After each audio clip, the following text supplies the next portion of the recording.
ఆ శ్రేష్ఠ గ్రంథములో చోట చూసిన వాగ్దానం ఆ శ్రేష్ఠ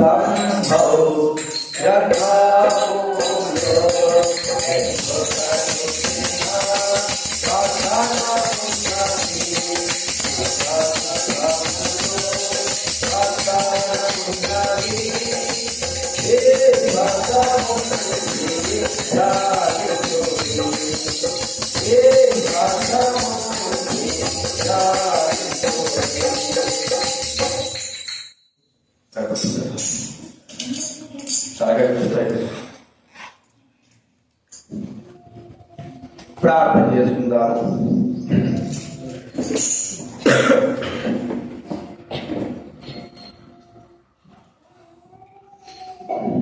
ప్రేమగల తండ్రి, కృపా కలిగిన దేవ, నమ్మదగిన నమ్మకమైన మా ప్రభువా, యథార్థుడు దేవ, జీవం కలిగిన తండ్రి, మీకు ఎంతో వందనాలు తండ్రి. ఈరోజు ఆరాధించి గణపరచాలని, మహాదేవుడు గొప్ప దేవుడు అని మిమ్మల్ని స్తుతించడానికి వచ్చుకున్నాను. మీ మాటతో మాట్లాడండి, మీ గొప్పతనాన్ని వివరించుకుని అనుగ్రహించండి. స్తుతి ఘనత మా ప్రభావాలు చెల్లిస్తూ మా ప్రార్థన దేవుడు మీకు వందనాలు చెల్లిస్తూ రావాల్సిన తీసుకురండి. సరైన సమయంలో రావడానికి అనుగ్రహించాల్సిన పెరగలచేవి గ్రహించగల మనసు దయచేవలసిందిగా యేసు నామమున ప్రార్థించడి వేడుచున్నాము తండ్రి.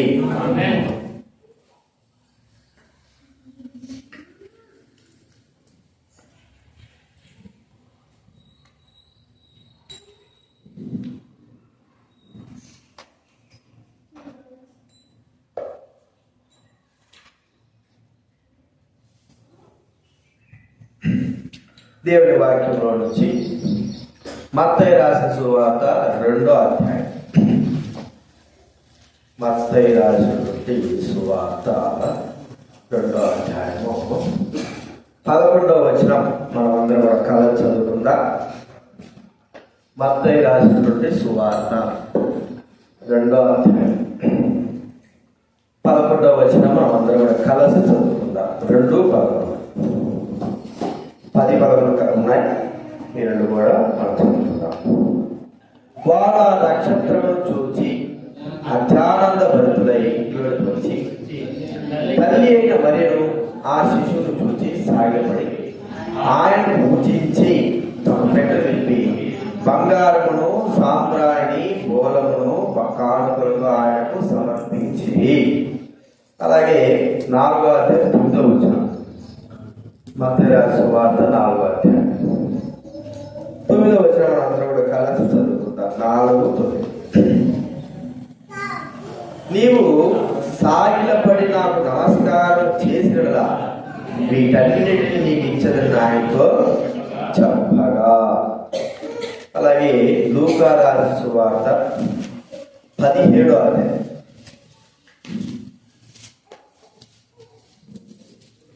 6వ వచనం. లూకా రాసిన సువార్త 17వ అధ్యాయం 16వ వచనం మనం కలిసి చదువుకుందాం.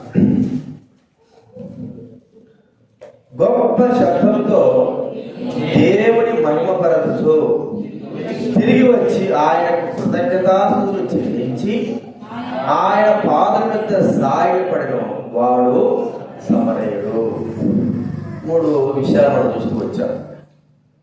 మరి యేసులో పుట్టిన తర్వాత దుర్దేశుడు జ్ఞానం వచ్చారు, సాగిలపడి పూజించారు, మరి నమస్కారం చేశారు. ఇక్కడ చూస్తే ఈ యొక్క సమరయుడైనటువంటి పుష్టివ్యాధి వాడు మరి ప్రభు పాదాల చెందబడి కృతజ్ఞతలు చెల్లిస్తూ ఆయన సాగిలపడి ఆరాధించిన వాడు అనిపిస్తాం. అయితే 4:9 సైతాను అంటున్నాడు, నాకు నువ్వు సాగిలపడి నన్ను ఆరాధిస్తే ఆయన మాట. కాబట్టి పూజనీయుడు యేసుక్రీస్తు వారు, పూజకు అర్హుడు యేసుక్రీస్తు వారు. పూజను మనం ఎట్లా చేస్తారు?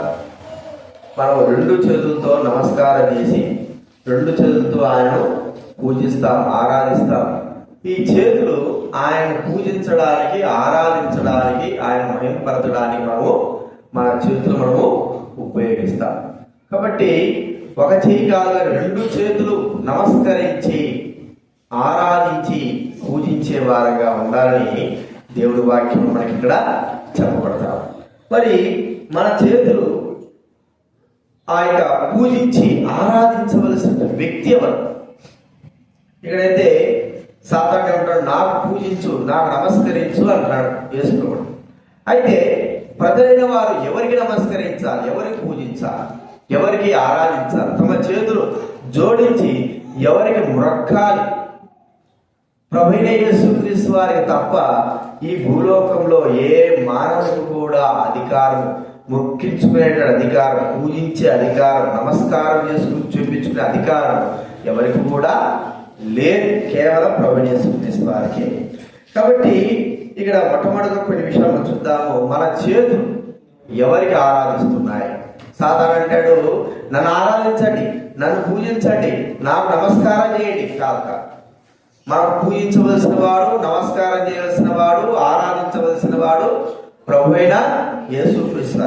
చూడండి, ఇక్కడ మనం చూసిన మత్తయి సువార్త 2వ అధ్యాయంలో గమనించాం కదా. 2వ అధ్యాయంలో 11వ వచనంలో ఆయనను పూజించి కదండి, సాగిలపడి ఆయనను పూజించి. వాస్తవానికి పూజించేటువంటి వ్యక్తి ఏ వయసులో ఉంటాడు?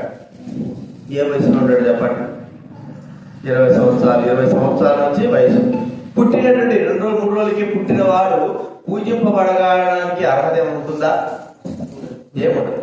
కానీ ఇక్కడ పుట్టినప్పటి నుంచే ఆరాధన అందుకున్నటువంటి నిజ దైవమైనటువంటి ప్రభువైన యేసుక్రీస్తు వారు అక్కడ మాత్రమే ఉన్నాడు, ఆరాధన అందుకునేటువంటి నిజ దైవం. కాబట్టి ప్రియమైన వారిని మనం గుర్తిద్దాము. మరి ఈ భూలోకంలో ఎంతో మంది దేవుళ్ళుగా, దేవతలుగా వారు పూజింపబడతా ఉన్నారు. పిల్లలు మొదలుకొని, ఆడవాళ్ళు మొదలుకొని, చిన్నవాళ్ళు మొదలుకొని కదండి.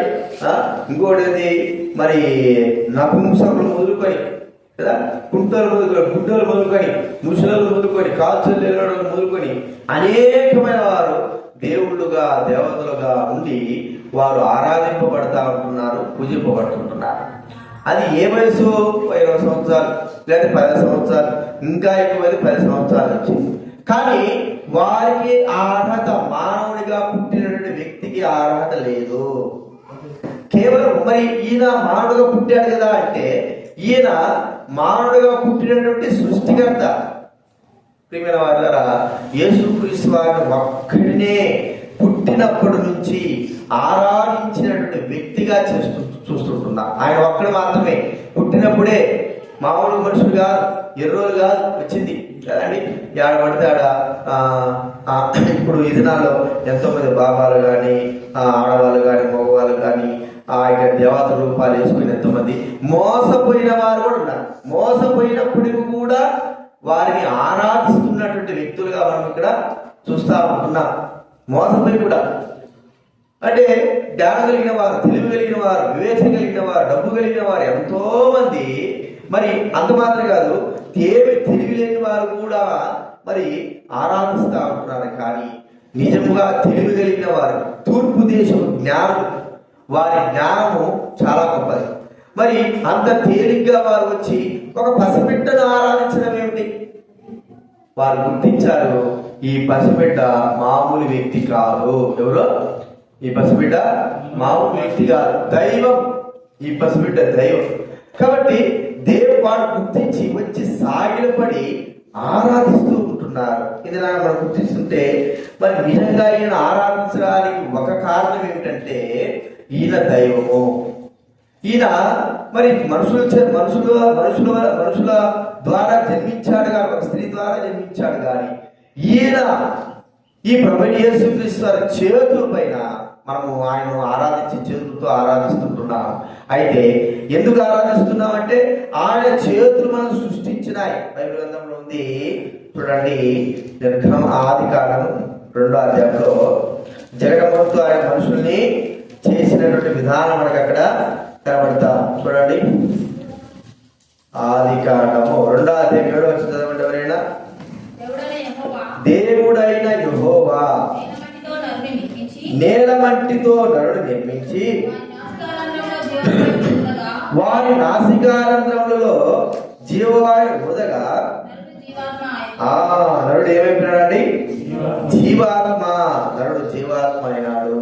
కాబట్టి నాసికారంధ్రములలో అంటే తన చేతితో ఆయన నరుడు చేసినాడు అనేటువంటి మాట మనకి ఇక్కడ తన చేతితో చేసినాడు. కాబట్టి ప్రియమైన వారు, ఆయన తన హస్తములు మనకు రూపుని ఏర్పరిచినాయి. తన హస్తాలు మనకు రూపును. చూడండి, యోబు గ్రంథం 10వ అధ్యాయం 9వ వచనం చదవండి ఎవరైనా. యోబు గ్రంథం 10వ అధ్యాయము 9వ వచనం.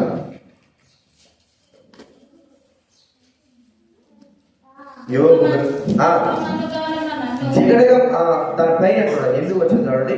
నీ హస్తములు నాకు అవయవ నిర్మాణం చేసి నన్ను రూపించి ఉన్నను, నీవు నన్ను మిరిగివేయుచున్నావు. జగటమన్నుగా ఉన్న నన్ను నీవు నిర్మించితివి. ఎట్లా ఇచ్చాడండి? జగటమన్నుగా ఉన్న ఆయన మనల్ని ఆయన నిర్మించిన తన హస్తాలతో. వారిని ఎందుకు ఆయన మన 2 హస్తాలు జోడించి ప్రభువును ఆరాధించి గణపరచాలంటే ఆయన తన చేతులతో జగటమన్నుగా ఉన్న మన చేతులు తన రూపాన్ని, ఈ రూపం కూడా ఎలాంటి రూపము, కుక్కలక్క బంధువుగా కాదు. ఆ దేవుడు తాను ఎలాగ ఉంటాడో, ఏ రూపంలో ఉంటాడో, ఎలాగ చేతులు కాదు ముక్కు నోరు కలిగి ఉంటాడో, ఏ విధానాన్ని నడుస్తాడో అలాగున ఆయన మనల్ని నిర్మించాడు. ప్రియమైన వాళ్ళ, లోకంలో ఉన్న మనుషులందరూ కూడా దేవుడి చేత సృష్టింపబడిన వారే. వారికి మనం ఆరాధన చేస్తున్నాం, కానీ మనం సృష్టించినటువంటి ఆ ప్రభువును మనం ఆరాధన యేసు ప్రభువును ఆరాధన చేయలేకపోతున్నాం. కాబట్టి మన చేతులు ప్రభువైన యేసుక్రీస్తుని జోడించి సాగిలపడి ఎందుకు ఆరాధిస్తున్నాయంటే ఆయన తన హస్తాలతో మనల్ని నిర్మించినాడు. జగటమట్టుగా లోకంలో ఉన్నవారంటే వారు దేనికి కాదు, వాళ్ళు కూడా మనలాంటి మనుషులే. కానీ సాతాను ఏం చేస్తున్నాడంటే స్వయంగా ఇక్కడ వాక్యం రాబడినట్టుగా నాకు మృక్కు అన్నట్టుగా ప్రజల చేత మురక్కబడుతూ ఉంటున్నాడు సాతాను. ఏమైనా వారు నిజముగా మనందరం కూడా బ్రొక్కవలసిన వాడు, ఆరాధించవలసిన వాడు, సాగపడవలసిన వాడు ప్రభువైన యేసుక్రీస్తు. కాబట్టి ప్రభువా, నేను నిన్ను సాగినప్పుడే ఆరాధిస్తుంటున్నాను, మొక్కుతుంటున్నాను. ప్రభువా, చేతులు జోడించి నువ్వు స్తుతిస్తుంటున్నాను. నీ చేతులు నాకు అవయవ నిర్మాణం చేసినాయి, అందును బట్టి స్తుతిస్తున్నాను. ఇది మొట్టమొదటి చూస్తుంటున్నాను. రెండోదిగా మన చేతులు మరి ఇక్కడ మనం చూసినాం కదా, దయ్యములకు మురక్కడం అంటే మనుషులకు మురికింది ఒకటి. రెండోది ఎవరికి? దయ్యాలు కదా. అంటే బైబిల్ గ్రంథంలో దానియేలు గ్రంథం 3వ అధ్యాయం, దానియేలు గ్రంథం 3వ అధ్యాయము 5వ వచనం ఎవరైనా చదవండి ఎవరైనా. ఏమనగా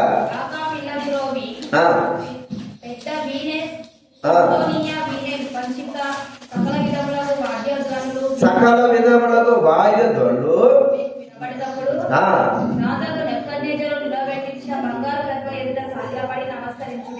సాగిలపడి బంగారు ప్రతిమ ఎదుట సాగి. ఆ ప్రతిమ ఎట్లుంటుంది మరి? ఒకవేళ రాజు తన ప్రతిమ చేసుకున్నాడేమో. 2వ అధ్యాయంలో ఆయనకు దర్శనం కలిగింది కదా, దానియేలు చెప్పాడు. మరి దర్శనం కలిగింటారు కాబట్టి రాజు తన ప్రతిమ చేసుకుని బంగారు ప్రతిమ, చిన్న ప్రతిమ కూడా కాదు, బంగారు ప్రతిమ చేసి ఈ ప్రతిమకు మీరు ఏం చేయాలా? మొక్కండి చెప్పాడు. కాబట్టి మరి అక్కడ ఉన్న వాళ్ళందరూ కూడా అనేకమైన ప్రజలు ఆ వాయిద్యాలు వాయింపబడుతూ ఉంటే బంగారు ప్రతిమ అది అక్కడ ఉన్నది. ఆ ప్రతిమకు, ఆ బంగారు ప్రతిమ ఒకవేళ అక్కడ ఉన్నటువంటి బబులోని యొక్క చిహ్నం కలిగినటువంటిది, ఏదో ఒక చిహ్నం కలిగినటువంటి జంతువుతో చేసి ఉంటారు కదండి. మన తెలుసు ఐగుప్తు దేశం యొక్క చిహ్నాలు ఎట్లుంటాయి చెప్పండి? అవి తోడేలు రూపంలో ఉంటాయి. ఐగుప్తు దేశం యొక్క చిహ్నాలు తోడేలు ఉంటాయి. చైనా దేశం యొక్క చిహ్నాలు ఎట్లుంటాయి? డ్రాగన్ బొమ్మలతో ఉంటాయి కదండి. ఆయా చిహ్నాలు వాటిని అవి బొమ్మలు చేసుకొని వాటిని ఆరాధించేవారుగా ఉంటారు. కానీ ఇక్కడ బబులోను దేశంలో ఎవరైనా సరే మరి ఈ వాయిద్యాలు వినిపింపబడం కానీ ఈ ప్రతిమకు మీకు నమస్కారం. దయ్యం మీరు వాళ్ళరా బైబిల్ అంతా ఏం చెప్తా ఉంది? 1 కొరింథీ 10:20. 1 కొరింథీ 10:20 చదవండి ఎవరైనా. 10:20. లేదు కానీ అన్యజనులు అర్పించు బలులు దేవునికి కాదు దయ్యములకే అర్పించుతున్నారు. ఏంటండి? అన్యజనులు అర్పించు బలులు దేవునికి కాదు, దయ్యాలకే. ఇంకోటి ఇంకా చక్రమాట చూడండి. 32 ద్వితీయోపదేశ కాండం 17వ వచనం. ద్వితీయోపదేశ కాండం 32:17 చదవండి ఎవరైనా.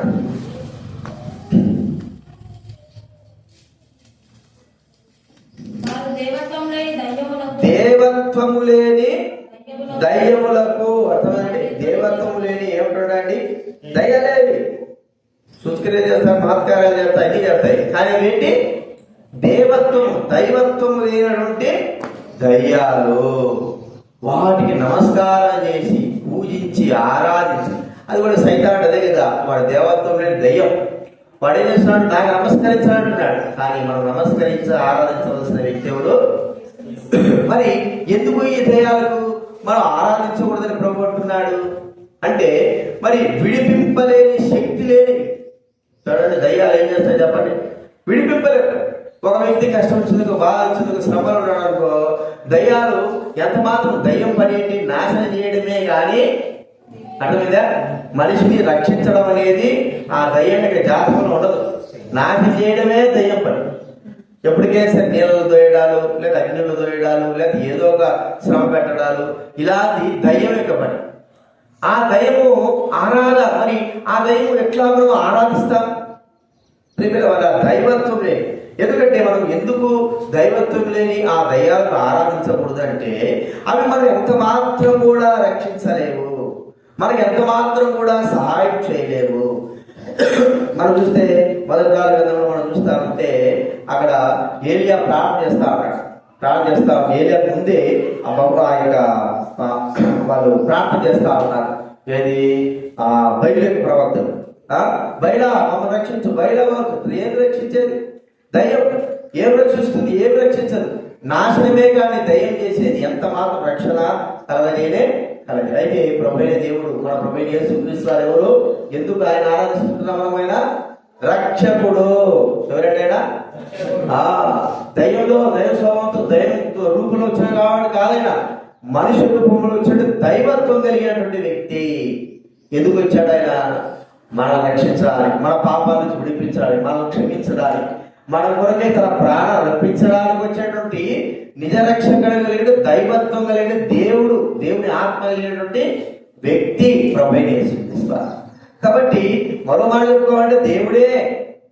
కాబట్టి అందుకే బైబిల్ ఉంది, మరి ఆయన మనుషులను రక్షించడానికి వచ్చాడు, శిక్షించడానికి వచ్చేది, రక్షించడానికి.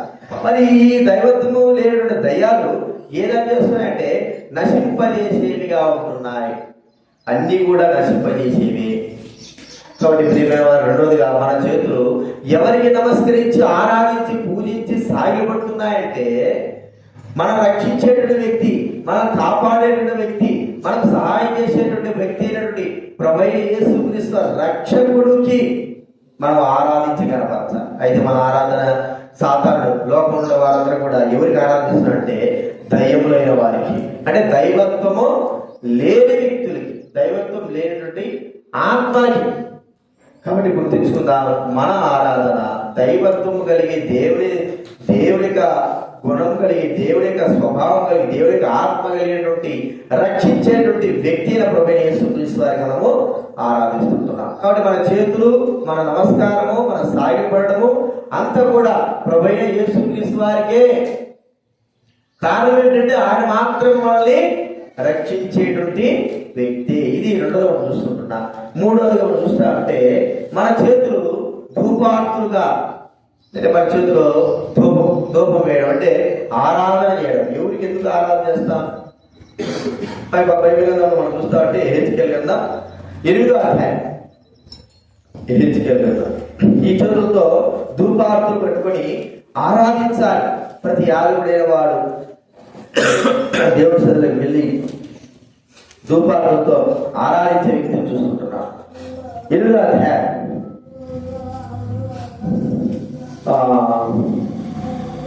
చూడండి, 10వ వచనం 11వ వచనం. హెజ్కేలు గ్రంథం 8వ అధ్యాయం 10, 11. సమయంలో నేను లోపలికి పోయి చూచితిని, అప్పుడు త్రాగేడు సకల జంతువుల ఆకారమును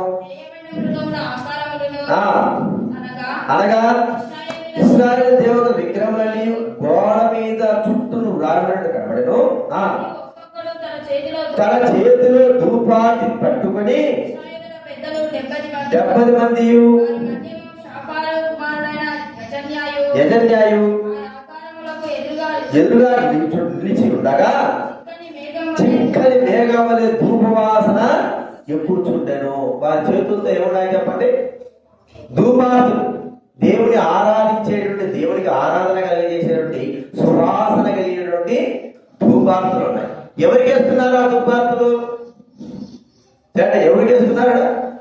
వాళ్ళందరూ కూడా యాజకుడైన మాట తేడా చూడండి ఏమిటి? 11వ వచనంలో పెద్దలు వారి మంది శాపాల కుమారుడు యజన్యాయు 70 మంది పెద్దలు వీళ్ళందరూ ఏం చేస్తున్నారండి? ధూపం పట్టుకొని ధూపార్తులుగా ఆరాధిస్తున్నారు. ఎవరికి ఆరాధిస్తున్నారా? గోడ మీద ఉన్నటువంటి సకల ప్రాణుడు జంతువుల ఆకారములు, హేయమైన మృగముల ఆకారములు గోడ మీద చెక్కి ఉంటాయి. చెక్కినటువంటి ఆకారాలకు ఏం చేస్తున్నారు? వీళ్ళు ఆరాధన చేస్తున్నారు తమ చేతులతో ధూపార్తులు పట్టుకొని.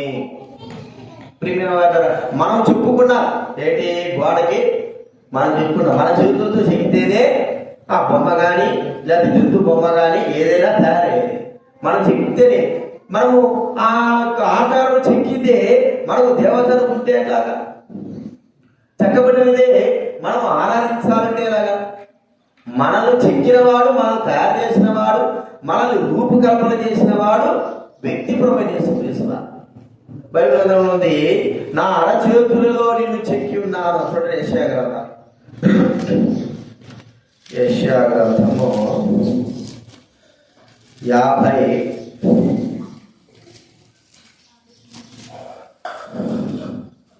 49వ అధ్యాయం 16వ వచనం చదవండి.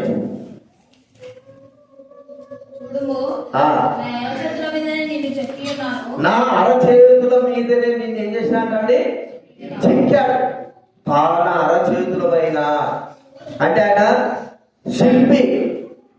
ప్రేమైన వాళ్ళ మనల్ని చెక్కినటువంటి, మనల్ని రూపకల్పన చేసినటువంటి నిజమైన శిల్పి అని మనం గుర్తించాలి. నిజమైన శిల్పి కాబట్టి గుర్తించుకుందాం.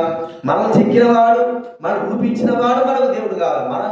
మనం రూపించిన వ్యక్తులు మనకు దేవుళ్ళు అయితే ఎంతమంది అయినా చేసుకోవచ్చు. కానీ మనం రూపించే వ్యక్తే మనకు ప్రాముఖ్యమైన వాడు. ఆయనే ప్రభువైన యేసుక్రీస్తు వారు.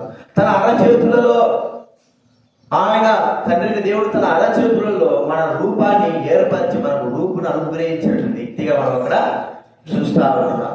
కాబట్టి గుర్తించుకున్న ధూపాలను చేతులు పట్టుకునే వారు సకలమైన ప్రాణులైన వారికి, జంతువులైన వారికి ధూపం వేస్తా ఉంటున్నారు. తమ చేతులతో ఆరాధిస్తా ఉంటున్నారు. ఇప్పుడు మన చేతులతో ధూపంగా ఆరాధన ఎవరికి వేస్తారు? ఇప్పుడు ఆరాధన ఎవరు చేస్తారు చెప్పండి? మనం ఆరాధించే వ్యక్తి ఎవరు? ప్రభువైన యేసుక్రీస్తు వారు. ఎందుకంటే జీవం కలిగిన వాడు, ఆయన జీవం కలిగిన వాడు. చూడండి బైబిల్ గ్రంథంలో మనం చూస్తా ఉంటే సంఖ్యాకాండం, నా వైపు చూడాలి. సంఖ్యాకాండం 16వ అధ్యాయం. సంఖ్యాకాండము 16వ అధ్యాయము 47, 48 చదవండి ఎవరైనా. సంఖ్యాకాండం 16:46. మోషే చెప్పినట్లు లేక 46 వచ్చిందాడు. 46 నీవు ధూపార్తిని తీసుకొని నింపి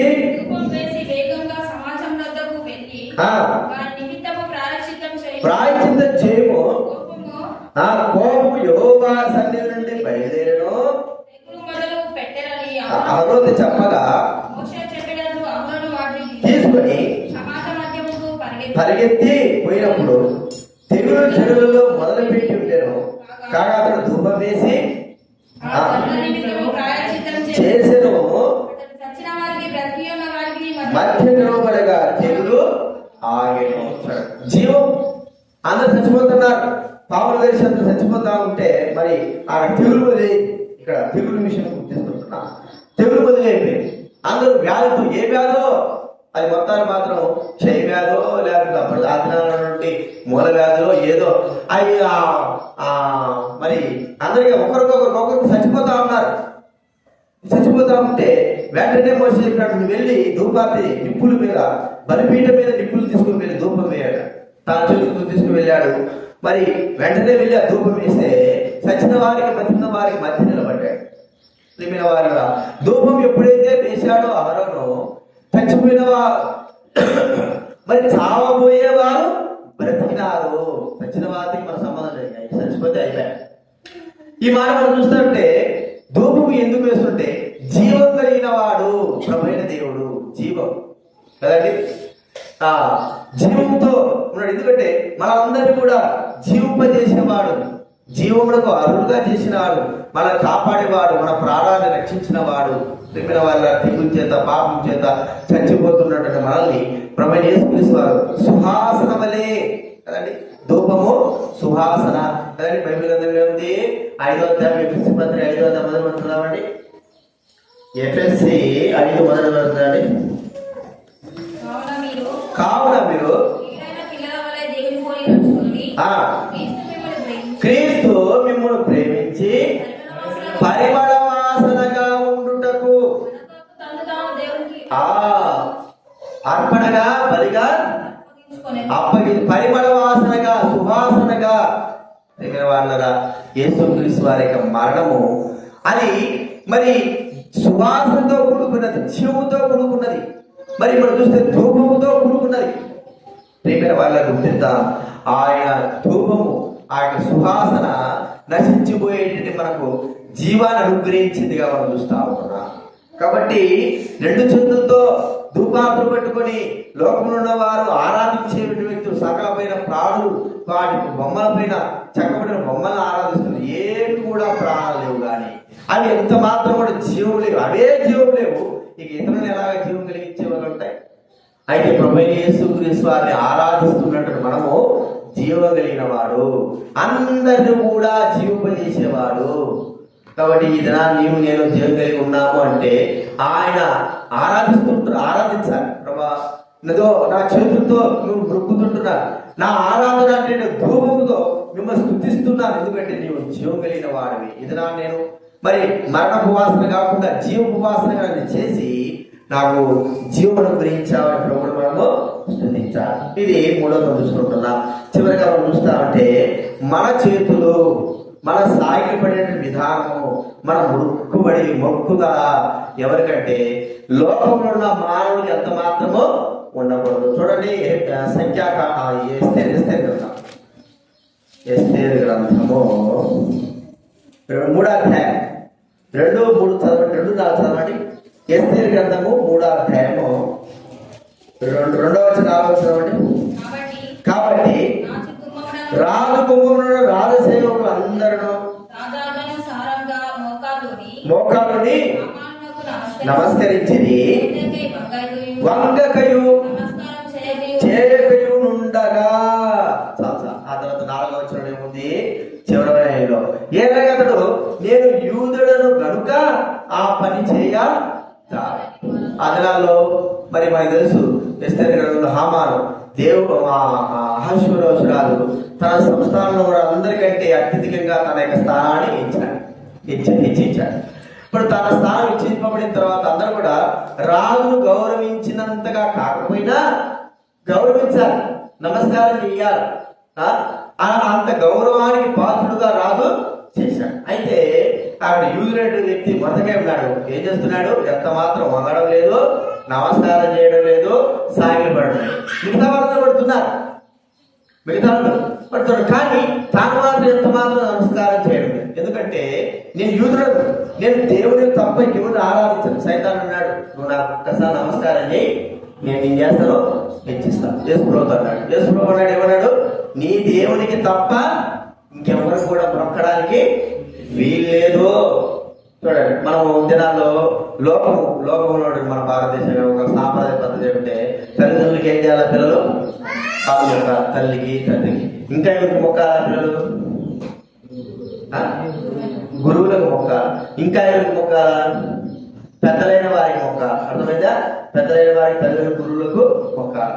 మరి లోకంలో ఉన్నటువంటి భార్య భర్తకాలు మొక్కాలి. అర్థమైందా మీకు? ఇప్పుడు పిల్లలు తల్లిదండ్రులు లేని వారు అంటే లోకంలో మనకంటే గొప్పవారికి మనము ఆ గౌరవిస్తుంటున్నాం, మృక్కేటి గౌరవిస్తుంటున్నాం, ఘనపరుస్తుంటున్నా. తల్లిదండ్రులు అయితే మృక్కుతుంటున్నా, గురువులను అయితే మృక్కుతా ఉంటున్నాం, పెద్దలు అయితే మనం మృక్కుతా ఉంటున్నాం. ఇలా మనం చూస్తుంటున్నాము.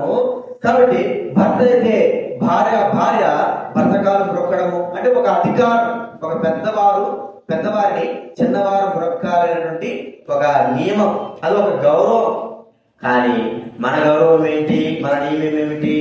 ప్రభువైన యేసుక్రీస్తుడు తప్ప ఇక ఏ వ్యక్తి కూడా నమస్కారం గాని, పూజ గాని, కాలు మొక్కడం గాని ఏది కూడా చెయ్యకూడదు.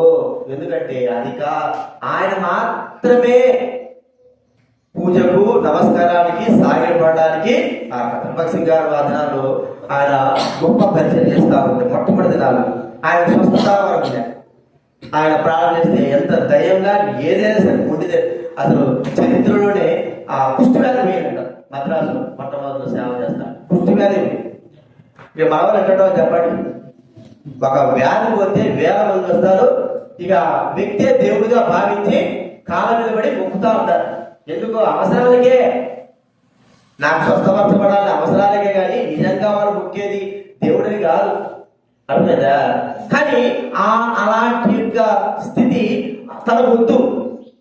ఒకసారి ఆయన వ్యాధి నుంచి బయట దిగగానే కాళ్ళతో పడిపోయినారంట అతను. ఇక చాలా కోపం వచ్చేసింది. అప్పుడు ప్రభుని అడిగారు, ప్రభు నాకు ఈ యొక్క స్వస్థపరిచే వారం నాకు వద్దు, నాకు వద్దనే వద్దు. ఎందుకంటే ఒక స్వస్థత జరిగితే మహిమ ఎవరికి వస్తుంది చెప్పండి? మనిషికి వస్తుంది. కాబట్టి నాకు వద్దనే వద్దు ప్రభా అని వేడుకున్నాడు. అయినా కూడా దేవుడు ఆయనలో ఉన్నటువంటి పరిశుద్ధతనే ఇతరులకు ఏం చేస్తా ఉంది? కానీ ఎంత మాత్రం మొక్కడం కానీ, కాళ్ళ నమస్కారాలు చేయడానికి కానీ ఎప్పుడు వరకైనా సరే ఎవరు కూడా చేయరు. ఇప్పుడు మన పెద్దలు ఉన్నారు, వాళ్ళపై మనం కాళ్ళు మొక్కినా అనుకో, వాళ్ళు అంతరం పడుతుంది. ఎవరా? నేను కాదురా దేవుణ్ణి, మన ప్రభువులా. మనకంటే పెద్దలు గొప్ప వాళ్ళే. కానీ లోకస్తులైన వారికి, వాళ్ళు బాబాలైన వారికి, గొప్ప తల్లిదండ్రులైన వారికి వాళ్ళు మొక్కకపోతే వీడికి గౌరవం లేదు, వీడి పెద్దలంటే గౌరవం లేదంట. అర్థమైందా? మొక్కాల. కానీ మన మొక్కుదల, మన సాయపడడం ఎవరికంటే ప్రభు అయిన యేసుక్రీస్తుకు తప్ప ఈ మానవ లోకంలో ఏ వ్యక్తి కూడా పూజకు గాని, సాయపడడానికి కానీ అర్హత లేనే లేదు. మరి పౌరుడు ఒక స్వస్థత చేశాడు. స్వస్థత చేసిన వెంటనే అక్కడ ఉన్నటువంటి వారందరూ కూడా వచ్చారు. ఈయన దేవుడు. అర్థమైందా? చూడండి, అపోస్తల కార్యాలు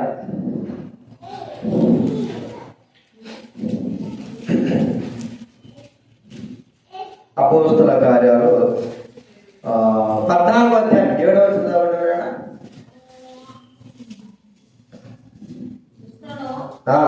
బలహీన పాదములు గల ఎవడు ఉండెను.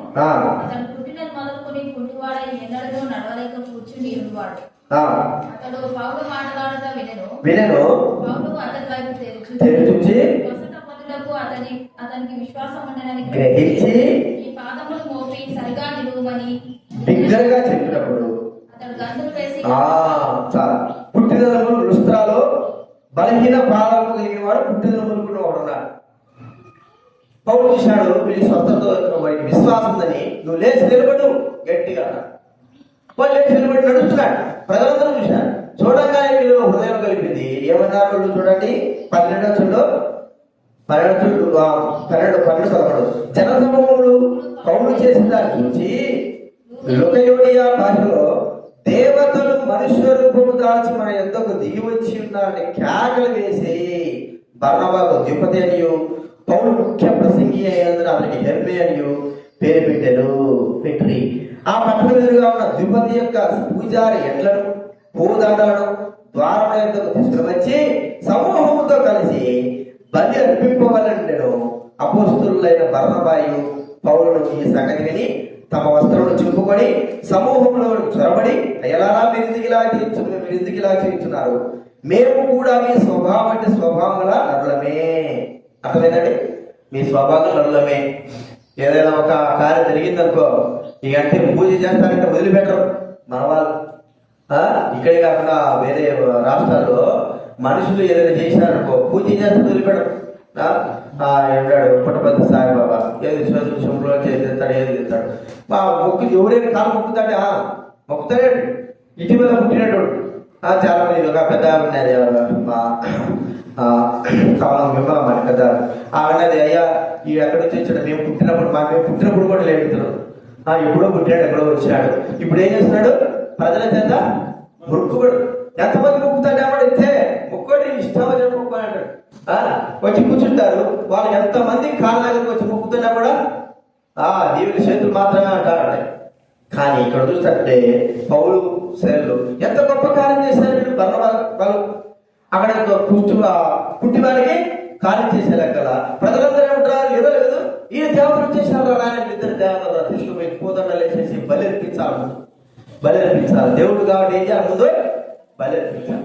వీళ్ళు చొరబడ్డారు. ఎవరు? అయ్యా వద్దు నాయన, మేము మీలాంటి మనుషులమే, ఇది యేసు ప్రభువు చేసింది కార్యము, మాతో కాదు ఇది. కాబట్టి మీరు ఆరాధించాలంటే ఎవరిని ఆరాధించాలి? యేసు ప్రభువుని కదా.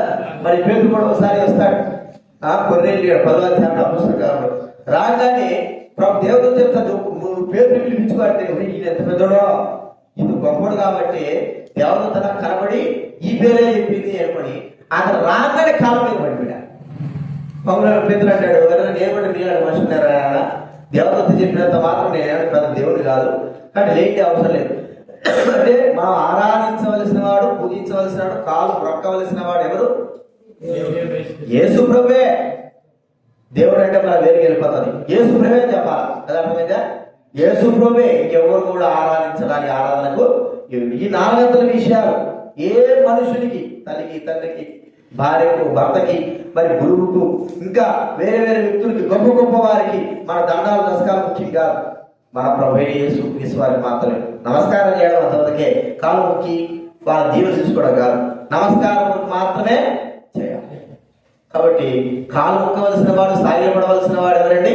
ప్రభు అయిన యేసు. 400 విషయాలు చెప్తూ వచ్చాము. మొట్టమొదటి ఎందుకు చెప్పండి? 400 ఫస్ట్ మన చేతులు నమస్కరించాల్సి ఎవరి? దేవుళ్ళను కాదు కదండి. మనం సృష్టించే దేవుడు కాదు, కానీ ప్రజలైన వారి దేవుడు కాదు, కానీ మనం సృష్టించి మనకు రూపకల్పన చేసినటువంటి దేవుడు అయినటువంటి యేసుక్రీస్తు వారి మనము సాగిపడాలి. రెండవది ఎవరికి మనం నమస్కారం చేయాలా, ఆరాధించాలా? చెప్పండి. దయ్యాలకు కాదు, దైవత్వం లేని దయాలకు కాదు. దైవత్వంగా ఎందుకు దైవత్వం లేని దయాలను చూసుకుంటున్నా?